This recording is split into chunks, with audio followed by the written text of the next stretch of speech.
Buenas noches, Magíster Oscari Zambrano. Buenas noches, compañeros. Quien les habla, César Rivera, coordinador del presente grupo, el cual se encuentra conformado por las compañeras Criollo Nayeli, Lozada Diana, Mendoza Scarlett, Sánchez Mayra y quien les habla. El tema que vamos a abordar en esta noche es la revolución sociopolítica de América Latina y su salida constitucional. De manera introductoria, puedo decir que América Latina se ha caracterizado por tener continuos cambios de gobierno, la inestabilidad de los mismos y la tendencia a conservar determinadas pautas de mando político, frente a la intención fallida de cambio ideológico en los gobiernos. Esto ha sido una constante noticia desde la década de los años 30 en todos los estados latinoamericanos. He escrito mucho sobre la problemática latinoamericana y sobre sus aspectos históricos, especialmente en relación con los Estados Unidos, y sobre las políticas que este país ha ido aplicando históricamente en sus sucesivos periodos de gobierno hacia América Latina. Sin embargo, en mi opinión, no se ha hecho un estudio profundo sobre el sistema político latinoamericano, al menos sobre la existencia de un sistema político específico en América Latina que caracterice.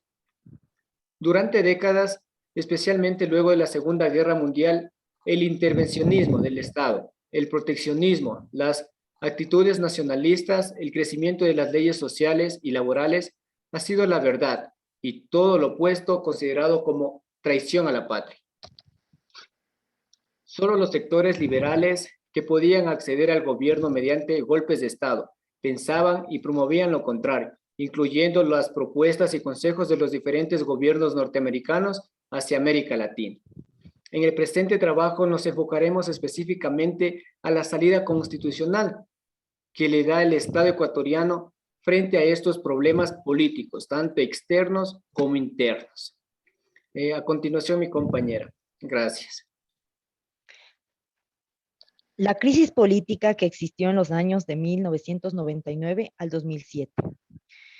Empezando con el fenómeno del Niño, en 1998 la caída de los precios del petróleo y la crisis financiera internacional desencadenaron una profunda crisis económica, social y política. Ante la amenaza e hiperinflación y los otros problemas generados por la inestabilidad y especulación, el Estado adoptó la dolarización oficial de la economía en enero del 2000.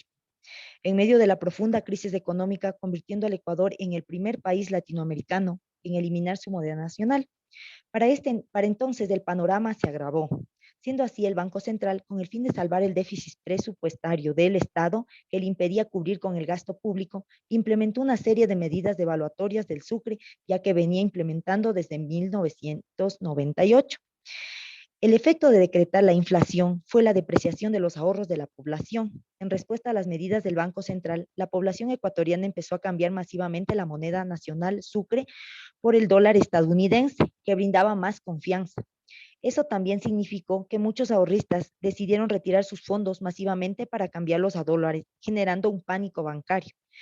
El 8 de marzo de 1999 se declaró un feriado bancario de 24 horas que duró finalmente 5 días. Todas las operaciones financieras estaban suspendidas para evitar que las instituciones financieras quebraban en cadena por el retiro masivo de fondos de los ahorristas. Mientras tanto, Maguad decretó un congelamiento de depósitos por un año de las cuentas de más de 2 millones de sucres. Aún así, las instituciones financieras siguieron cerrando sus operaciones. La crisis manifestada en una expansión del desempleo abierto, el subempleo y la pobreza dio origen al mayor éxodo migratorio en la historia del Ecuador. La población comenzó a migrar, concentrándose principalmente al noroeste de Estados Unidos, al igual que en España e Italia, naciendo así comunidades ecuatorianas en algunas ciudades del mundo como consecuencia de la crisis migratoria, encontrándose las principales en Nueva York, Madrid y Milán. Esta medida logró la caída de Maguad por medio de un golpe de Estado dado por oficiales de las Fuerzas Armadas y el movimiento indígena. Grupos políticos fueron el escenario a masivas protestas en Quito de grupos de izquierda política, contrarios a la dolarización y al gobierno de Maguad. protestas en las que el grupo de mandos medios del ejército liderados por el coronel Lucio Gutiérrez se amotinaron en el Congreso la mañana del 21 de enero del 2000. Mientras tanto, el alto mando de las Fuerzas Armadas del Ecuador retiró su apoyo al presidente, derrocando a Maguad en la tarde del 21 de enero del 2000. Este hecho no solo fue el origen de la coalición electoral que llevaría al poder al ex coronel Lucio Gutiérrez y del partido Sociedad Patriótica, conformando su dirigencia por antiguos participantes del golpe del 2000 y familiares de Gutiérrez, que eran un ambiente de estabilidad y confianza, favoreciendo la inversión y reactivación. Los presidentes Noboa y Gutiérrez han buscado estabilizar la economía a través de la dolarización y han tratado de consolidar la recuperación mediante la inversión extranjera en el sector privado. A continuación, la compañera. La propuesta de una nueva salida a través de una constituyente en referencia a la Constitución del 2008. Cuando el gobierno de Rafael Correa, a partir del año 2007, propuso la convocatoria a una asamblea constituyente, implementó el proyecto La Izquierdas y la Constituyente, lo que permitió conjuntamente con los distintos sectores sociales y políticos de la tendencia progresista del país, debatir y formular los principales lineamientos de los contenidos constitucionales a ser aprobados en la Asamblea Constituyente. Hoy, cuando se ha elaborado un nuevo proyecto de constitución, el pueblo ecuatoriano ha de saber reconocer en ella su posibilidad y entender que abre una nueva condición histórica que está por efectivarse, y entender que hoy se expresa constitucionalmente en temas emblemáticos orientados hacia una nueva inserción internacional, renovadas formas de participación de la sociedad civil, institucionalización, racionalización de los mecanismos electorales, en condiciones institucionales para promover un nuevo modelo de desarrollo. Una propuesta hecha en la Asamblea es el summa causae, buen vivir. Se manifiesta una propuesta emblemático constitucional en pos de alcanzar el equilibrio entre la economía, la naturaleza y los pueblos que la habitan, lo que garantiza un proceso sustentable o sostenible del desarrollo. Se complementa esto con disposiciones que buscan devolver el equilibrio o la relación Estado-mercado, estableciendo normas constitucionales que recuperan la autoridad y la capacidad del Estado para la regulación de la economía, estableciéndose la planificación y la participación social y ciudadana en el diseño y ejecución del Plan Nacional, concretando en todos los niveles territoriales y de gobierno, central, regional, provincial, municipal y parroquial. Asimismo, se pone el acento en la promoción de la economía popular o solidaria. A continuación, mi compañera. Gracias.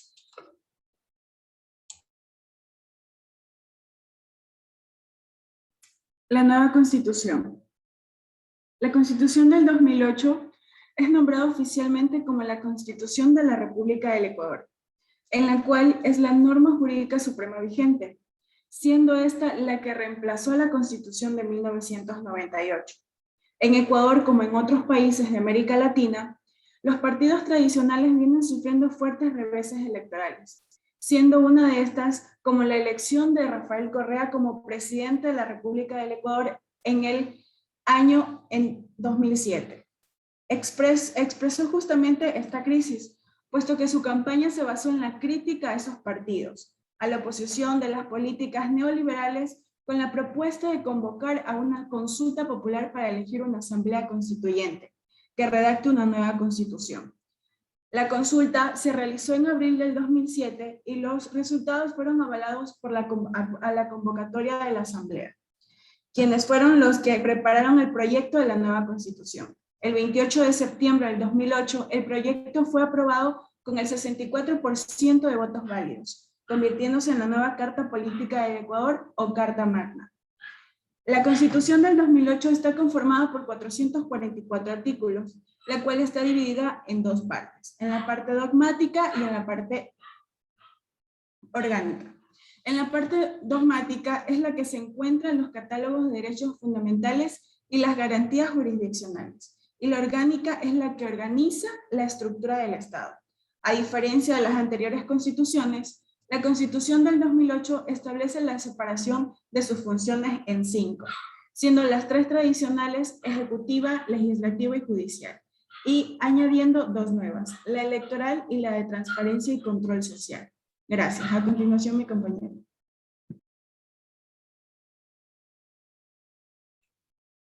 Inestabilidad política con la vigente Constitución del 2008. En esta nueva Constitución surgieron varias críticas a la organización de los poderes, especialmente en la concentración de competencias en el Ejecutivo, que muchos interpretaron como una de las razones de la consolidación antidemocrática de la Revolución Ciudadana. El historiador ecuatoriano Enrique Ayala, en referencia al régimen bajo el mando de Correa, señala: muchas de las disposiciones orgánicas se hicieron a la medida del autoritarismo y el régimen de la Revolución Ciudadana las usa para consolidar el poder único. Aquí nos da a entender que el estilo autoritario del presidente Rafael Correa en su periodo 2007-2017 no se explica solamente por el proceder antidemocrático del jefe de Estado, sino por rasgos estructurales de la Constitución de Montecristi, que le permite y proporcionan prácticas autoritarias y antidemocráticas en el proceso político del Ecuador. Estas falencias, según Ayala, solo podrían ser superadas con la convocatoria de una nueva Asamblea Constituyente. Otra problemática política en esta Constitución es el sistema presidencial y el desequilibrio de poderes. Todos los órganos principales de las 5 funciones del Estado, legislativo, ejecutivo, judicial, control social y electoral, fueron puestos en duda, y no siempre por aspectos institucionales. Aquí en las críticas a este modelo se centran en el sistema presidencial y el desequilibrio de poderes, ya que en los últimos años del mandato del presidente Correa, los ataques se dirigieron especialmente contra el Consejo de Participación Ciudadana. Todas las partes del diseño constitucional han sido objeto de alguna clase de objeción. Otro problema político lo encontramos en la función legislativa y la dependencia de los jueces. En este punto, hablamos del mayúsculo poder del veto, que le permite influir decisivamente en el procedimiento legislativo. Una atribución que se le da es el de disolver la Asamblea Nacional y de dictar decretos de urgencia económica hasta que se instale un nuevo órgano legislativo. Todos estos factores extraconstitucionales explican más adecuadamente el poder desproporcionado del presidente Correa. El Consejo de la Judicatura, la reforma constitucional de mayo de 2011, también son problemas que han generado inestabilidad política, ya que mediante referéndum se cambia la forma de designación de concursos de méritos y oposición donde todos los ciudadanos que cumplen con requisitos podrían participar. Por un concurso cerrado en el que solo el presidente de la Corte Nacional de Justicia, el presidente de la República, la Asamblea Nacional, el fiscal general del Estado y el defensor público general pueden presentar ternas. De este modo, designar al órgano de gobierno de la función judicial tuvo consecuencias nefastas tanto para la independencia del Poder Judicial como para la seguridad jurídica. El Consejo de Participación Ciudadana no promovió la participación ciudadana como era su deber, según la norma suprema. Nunca intentó combatir la corrupción en la esfera pública y prácticamente todos sus concursos se organizaron, carecieron de la debida transparencia, ya que se han hecho nominaciones que son en la práctica un mecanismo para eliminar la representación política y designar para las más altas funciones a personas adeptas al gobierno. Las carreras previas de los secretarios de Estado. Al referirnos a estas carreras previas de los secretarios de Estado, decimos que hay una fuerte tendencia del presidente Correa a elegir figuras políticas, actores con antecedentes participativos o profesionales que hayan colaborado con el gobierno anterior o con gobiernos anteriores. Finalmente, desde la experiencia ecuatoriana, el hiperpresidencialismo es un régimen no democrático que el poder es ejercido arbitrariamente bajo una constitución que diseña un sistema presidencial con una posición preeminentemente en el jefe del Ejecutivo. Observar cómo hiperpresidencialismo contribuye a las prácticas antidemocráticas y autoritarias nos sirve para diferenciar la democracia de la dictadura. A continuación, mi compañero. Para finalizar este trabajo investigativo y expositivo, nuestro grupo de trabajo va a presentar las conclusiones. El Ecuador de tiempos anteriores al siglo XXI se caracterizó por la desigualdad económica y social, pues el capital estaba altamente concentrado y las oportunidades para la población más vulnerables eran casi inexistentes. Esto generó gran descontento social. Esto más las crisis financieras, la inflación y la enorme inestabilidad política hicieron propicio el objetivo de conseguir la equidad, la justicia social y el crecimiento económico para mejorar las condiciones de los más pobres.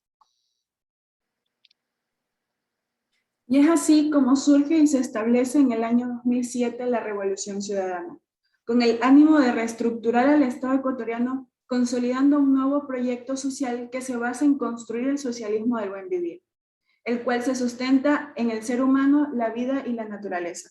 Es decir, que el socialismo del siglo XXI y el buen vivir se antepone al ser humano sobre el capital y hace que el Estado sea el motor de desarrollo para construir una nueva sociedad incluyente, justa y solidaria. Los resultados del modelo político social se materializan en grandes y modernas obras de redes de autopistas, carreteras, puertos, aeropuertos y programas de energía y comunicaciones, que han permitido al Ecuador mejoras en competitividad dentro del concierto económico internacional. No obstante, el actual modelo presenta una fragilidad extrema, a largo plazo que se sustenta en los precios de los recursos naturales de exportación del petróleo, que se caracteriza por la gran volatilidad internacional de los precios. Igualmente, la magnitud del gasto público acrecienta el déficit fiscal y la deuda. En el periodo 2007-2017, la democracia y el Estado de Derecho en Ecuador estuvieron sometidos a fuertes limitaciones. La monopolitización de los órganos del Estado y el estilo autoritario del gobierno tuvo consecuencias negativas en la transparencia de procesos electorales. La independencia judicial y la seguridad jurídica tienen barreras considerables en la manipulación de los jueces y en la falta de sometimiento del Ejecutivo a los límites constitucionales y legales, en el uso de sus facultades reglamentarias. En este último punto, donde hablamos de la independencia judicial y la seguridad jurídica, lo único que se busca es fortalecer el papel del Ejecutivo en desmedro de los demás poderes del Estado, especialmente de la Asamblea Nacional. Compañeros, magíster, hemos concluido con nuestra exposición. Muchas gracias por escuchar.